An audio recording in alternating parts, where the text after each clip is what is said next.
আরে কি শুরু করেছিস তোরা? কি হচ্ছে বাংলাদেশে?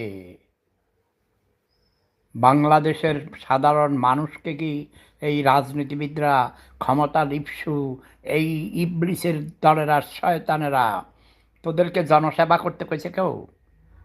জনসেবা করার নামে তোরা মারামারি কাটাকাটি করে, মূলত তোরা ক্ষমতা দখল করার আগেই চাঁদাবাজি করছিস।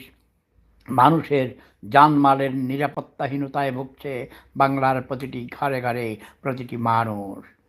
আমরা যারা 2 কোটির উপর প্রবাসী, আমরা দুশ্চিন্তায় থাকি।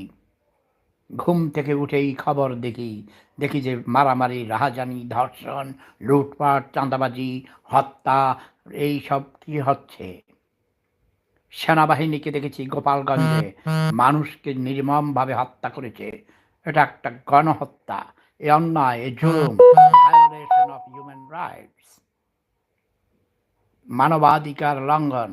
আমি একজন মানবাধিকার কর্মী হিসেবে, একজন সচেতন মানুষ হিসেবে, একজন সচেতন নাগরিক হিসেবে, একজন বিশ্বনন্দিত লেখক, কবি, সাহিত্যিক, সাংবাদিক, বুদ্ধিজীবী, এ যুগের শ্রেষ্ঠ দার্শনিক হিসেবে আমি তার তীব্র নিন্দা জ্ঞাপন করছি।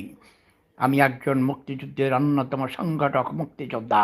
এই ধরনের দেশ আমরা চাইনি। এ ধরনের বাংলাদেশের জন্যে আমরা যুদ্ধে যাইনি। আমি যুদ্ধে যাইনি। আমি যুদ্ধে গিয়েছি এদেশের মানুষের মৌলিক অধিকারগুলো, যেমন অন্ন, বস্ত্র, শিক্ষা, স্বাস্থ্য, বাসস্থান ও মত প্রকাশের অধিকার প্রতিষ্ঠার জন্যে। আজ যারা জনগণের সেবার নামে রাজনীতি করছো, তোমরা মূলত জনগণের শত্রু।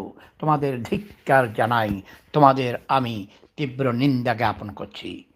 জয় বাংলা, জয় বঙ্গবন্ধু, জয় জনতা, জয় মানবতা। আমরা সুষ্ঠু নির্বাচনের মাধ্যমে গণপ্রতিনিধিদের সরকার চাই, দ্বিকক্ষ বিশিষ্ট পার্লামেন্ট চাই এবং প্রয়োজনীয় সংস্কার করে দ্রুতবেগে নির্বাচন দেওয়ার জন্যে আমি আমাদের মাননীয় প্রধান উপদেষ্টা ডক্টর প্রফেসর শান্তিতে নোবেল বিজয়ী ইউনূস সাহেবকে অনুরোধ জানাচ্ছি। জয় বাংলা, জয় জনতা, জয় মানবতা। প্রেম ধর্ম, সেরা ধর্ম। Love is power.